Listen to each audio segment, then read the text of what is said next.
Hi everyone, welcome to digital GK classes. तो जैसा कि आपको पता है कि बीपीएससी टीआरई 3 का ऑनलाइन एप्लीकेशन स्टार्ट हो चुका है एंड आप में से बहुत सारे लोग ऐसे हैं जिनका कोई डिग्री या प्रमाण पत्र हो गया, आपका ग्रेजुएशन का हो गया, बीए डीएलएड का है नहीं है, या फिर किस किस डॉक्यूमेंट्स की आपको जरूरत पड़ेगी। तो ये छोटी सी वीडियो है। कुल मिलाकर ये वीडियो इसलिए भी इंपॉर्टेंट है क्योंकि जब लास्ट में काउंसलिंग होती है उस समय आपको बीपीएससी का जो है लोगो वाला भी कॉपी लेकर जाना होता है दिखाने के लिए। पिछली बार बहुत प्रॉब्लम हो रही थी और ऐसे लोगों को बहुत दिक्कत हुई थी, कहीं ना कहीं फिर वो आवेदन से भी बाहर हो सकते हैं अभी। तो इस वीडियो में मैं आपको बताने वाली हूँ प्राइमरी से लेकर उच्च माध्यमिक तक, 12 तक, 1 से लेकर 12 तक आपके पास कौन कौन से डॉक्यूमेंट्स होने चाहिए जिसकी वजह से आपका आवेदन जो है वो रद्द भी नहीं होगा, ना ही आपको आगे चलकर रजिस्ट्रेशन कैंसिल करना होगा। तो वीडियो बहुत इंपॉर्टेंट है एंड आप में से कुछ लोग पूछ रहे थे कि 5 अटेम्प्ट्स तो हो गए बट अभी तक ये नहीं पता चला कि किस वर्ग में कितनी वैकेंसीज हैं। तो देखिए 1 to 5, 6 to 8, 9 से 10, 11 से 12 सभी में भर्तियां आएंगी, बट अभी सुनने में ये आ रहा है कि सबसे ज़्यादा आपको 11 to 12 में 40,000 वैकेंसीज देखने को मिलेगी और 1 to 5 में 15 से 18,000। तो यही दो ऐसे हैं 1 to 5 और 11 से 12 जिसमें आपको वैकेंसीज ज़्यादा देखने को मिल सकती है।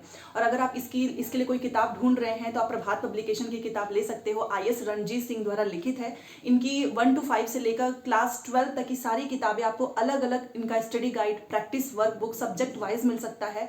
फॉर एग्जाम्पल अगर आप 1 to 5 की स्टडी गाइड लेना चाहते हैं तो जीएस का आपको प्रैक्टिस वर्क बुक भी मिलेगा जिसमें 20 सेट हैं। डिटेल में एक्सप्लेनेशन दिया गया है, प्रीवियस क्वेश्चंस को भी इसमें समाहित किया गया है, एनसीईआरटी एससीईआरटी पैटर्न पे है। और सबसे अच्छी बात यह है कि सब्जेक्ट वाइज है, जैसे कि 6 to 8 में आपका जो भी विषय हो, एसएसटी है, मैथ है, साइंस है, 11 से 12 में आपका कोई लैंग्वेज का विषय है या फिर सोशल साइंस मैथ है, तो आप इनकी जो है लिंक इसका मैंने डिस्क्रिप्शन बॉक्स में दिया हुआ है, आप वहां से जो भी आपका विषय है आप अपने अकॉर्डिंग बुक्स जो है ऑनलाइन मंगा सकते हैं। तो ये वीडियो ये मैंने किस लिए ऐड किया क्योंकि आप में से बहुत सारे लोग कंफ्यूज हैं कि कहाँ से तैयारी करें। तो कोर्सेज पे 2000 वेस्ट करने से बेटर है कि आप किताबें कितनी सस्ती मिलती हैं, 200 300 इतने में ही आ जाएगी, आपको नोट्स नहीं बनाना होगा। अगर मैं सच में ईमानदारी से बताना चाहूँ तो ये समय इतना कम है कि आप खुद भी अगर कोई कोर्स ले लेंगे ना तो नोट्स नहीं बना पाएंगे। तो आप ज़्यादा से ज़्यादा बुक से रीडिंग करो, वहाँ पे अंडरलाइन कर लो क्योंकि अब समय ही नहीं है। जो नए अभ्यर्थी हैं, जो पहले के हैं, उनके पास तो ऑलरेडी नोट्स होगा, तो आपके पास नोट्स होना जरूरी है, ना कि वीडियो से आप नोट्स बनाएंगे। खुद भी आप लोग कमेंट कर रहे हैं कि हम कोर्स तो ले लिए हैं बट वीडियो से हम नोट्स नहीं बना पा रहे हैं, रिविजन नहीं कर पा रहे हैं। तो तैयारी तो अच्छे से करो, बट जो आज फॉर्म भरा जा रहा है उसमें अप्लाई करने से पहले आपको पता होना चाहिए किस तरीके से फॉर्म भरना है, क्या क्या डॉक्यूमेंट्स आपको लगेंगे। तो चलिए स्टार्ट करते हैं। क्योंकि उसमें क्या होता है ना कि पिछली बार जैसे कि इतने सारे स्टूडेंट्स थे जिन्होंने अपने डॉक्यूमेंट्स की जगह पे किसी और का डॉक्यूमेंट्स अपलोड किया। इवन ये केस साइबर कैफे में ज़्यादा होता है क्योंकि अब भीड़ इकट्ठा हो जाएगी, वो जल्दीबाजी में बस निपटा देंगे। गलत फॉर्म मत भर लेना, नहीं तो बहुत दिक्कत होगी और सुधार करने का मौका भी नहीं मिलेगा। ठीक है, तो चलो बात कर लेते हैं कि ऐसे कौन कौन से डॉक्यूमेंट्स आपके पास होने चाहिए, नहीं तो बाद में दिक्कत हो सकती है। क्योंकि सबसे ज़्यादा दिक्कत काउंसलिंग में होती है। एग्जाम आप पास कर लोगे, काउंसलिंग में जाओगे, अगर आपने कुछ इनकम्प्लीट गलत डॉक्यूमेंट अपलोड कर दिया है तो आपको फिर वहाँ से वो बाहर कर देते हैं, ऐसा हुआ है। सबसे पहले तो देखो आधार कार्ड, और मैं तो ये बोलूँगी समय है वही मोबाइल नंबर देना जो आधार कार्ड से लिंक हो, क्योंकि ओटीपी आती है, फिर ओटीपी की वजह से भी कुछ लोगों को परेशानी होती है। आधार कार्ड आपका होना चाहिए, उसमें नाम वगैरह कुछ गलत ना हो, और अगर हो तो आप सही करा लेना। लेटेस्ट फोटो आप खिंचवा के रख लो 10-12, ये आपको काम आएगा। और लेटेस्ट फोटो ही अपलोड करना, क्योंकि देखिए इसमें तो चलो लाइव फोटो हो जाएगी, बट काउंसलिंग में या फिर आप आगे जब जाएंगे तो आपको रिसेंट वाली फोटो चाहिए। तो ये है, और ये लिखा हुआ है विज्ञापन में। उसके बाद से आपके पास 10th का मूल प्रमाण पत्र, ये किस लिए लगता है आपको पता है? डीओबी, आपकी जन्म तिथि का मिलान करने के लिए, क्योंकि कहीं कोई फेक ना शामिल हो जाए जिसका डेट ओवर हो चुका है। तो इसलिए आपको 10th का मूल प्रमाण पत्र जिस पे आपका डीओबी वगैरह लिखा होता है वो चाहिए। तो ये डॉक्यूमेंट जो मैं आपको बता रही हूँ ना, ये केवल आपको फॉर्म में नहीं करना, ये काउंसलिंग के समय भी आपको यही सारे डॉक्यूमेंट्स लेकर जाने हैं। ठीक है, इसलिए ये वीडियो इंपॉर्टेंट है।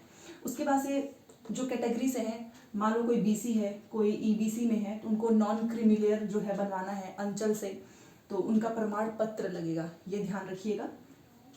ईडब्ल्यूएस का अगर प्रमाण पत्र लागू होता है तो ये भी आपको चाहिए होगा जो ईडब्ल्यूएस कैटेगरी से हैं। निवास प्रमाण पत्र, ताकि आपको पता चले कि आप बिहार के निवासी हैं और आपको इसका फायदा मिले, तो निवास प्रमाण पत्र वो भी अंचल से, सब ब्लॉक से ही बनेगा। निवास प्रमाण पत्र चाहिए। दिव्यांगता, अगर कोई फिजिकल हैंडीकैप्ड है और वो इस कैटेगरी में जो है आना चाहते हैं, मान लो कोई होगा बट उसने नहीं बनवाया होगा तो बनवा लेना, प्रमाण पत्र चाहिए, क्योंकि जो आरक्षण का फायदा मिलेगा ना, ये सारे प्रमाण पत्र दिखाने पे ही मिलेगा। तो दिव्यांगता वाले जितने भी हैं आप अपना बनवा लीजिएगा, प्रमाण पत्र अपलोड करना है। ठीक है, प्रमाण पत्र अपलोड करना है वो भी ब्लॉक स्तर पे। देखो मोबाइल नंबर और ईमेल आईडी आप अपना खुद का दीजिएगा। साइबर कैफे में जा रहे हैं तो ये नहीं कि आपने उनके ईमेल आईडी से ही फॉर्म भर लिया, नहीं। अगर आपका नहीं है तो आप सिंपल सा गूगल से जो है आप अपना क्रिएट कर लीजिए, 2 से 3 मिनट का समय लगता है। तो मोबाइल नंबर आप अपना खुद का देंगे तो ज़्यादा बेटर होगा, क्योंकि बाद में आपको सारी इन्फॉर्मेशन आपको अपने मोबाइल नंबर पे मिलेगी, और यही मोबाइल नंबर दीजिएगा जो आपके आधार कार्ड से लिंक हो, ताकि बाद में कोई दिक्कत ना हो। तो अगर आपका नहीं है तो आप अपने मम्मी पापा में से भी किसी का भी घर में से दे सकते हो, बट बाहर वालों को मत देना। देन आपका आता है मोस्ट इंपॉर्टेंट, यहाँ पे बहुत सारे लोगों को कंफ्यूजन हो रहा है। इसी बीच में एक क्वेश्चन आपका आता है कि हमने डीएलएड जो है बीएड वालों का, या फिर जो भी है 1 to 5 में अपीयर हुए थे, क्योंकि 5 अटेम्प्ट्स मिल रहा है, बट आप एग्जाम नहीं देने गए तो क्या काउंट होगा? तो देखिए रजिस्ट्रेशन आपने किया था, तो रजिस्ट्रेशन कुछ लोग कह रहे हैं कि रजिस्ट्रेशन हो गया है तो वो काउंट हो जाएगा, बट अभी तक जो चीज़ें मुझे समझ में आई है कि अगर आपने एग्जाम नहीं दिया है तो वो काउंट कैसे हो सकता है? ठीक है, वो तो काउंट ही नहीं होगा ना, आपने फॉर्म भरा बट आप एग्जाम देने नहीं गए। दूसरी तरफ ये एजुकेशन क्वालिफिकेशन से रिलेटेड जो प्रमाण पत्र है वो मैं आपको बताना चाहूँगी। इसमें आपका मान लो किसी का नहीं आया, डिग्री नहीं है, प्रमाण पत्र नहीं है, तो वो क्या करे? तो आप मार्कशीट अपलोड कर दीजिए, ये भी हो सकता है। ठीक है, तो आप मार्कशीट अपलोड कर सकते हैं। अगर आपके पास मार्कशीट जो है प्रमाण पत्र नहीं है, डिग्री नहीं है, तो जिसके पास है वो अपने एजुकेशन क्वालिफिकेशन में प्रमाण पत्र अपलोड करेंगे। ठीक है, और मार्कशीट अपलोड मत करना जिसके पास है। जैसे कि कोई ग्रेजुएशन में है, डीएलएड कर लिया है, बीएड कर लिया है, इनके पास अगर प्रमाण पत्र आ चुका है तो आप वही अपलोड करना, मार्कशीट अपलोड मत करना। ठीक है, ये उसके लिए है जिसके पास नहीं है।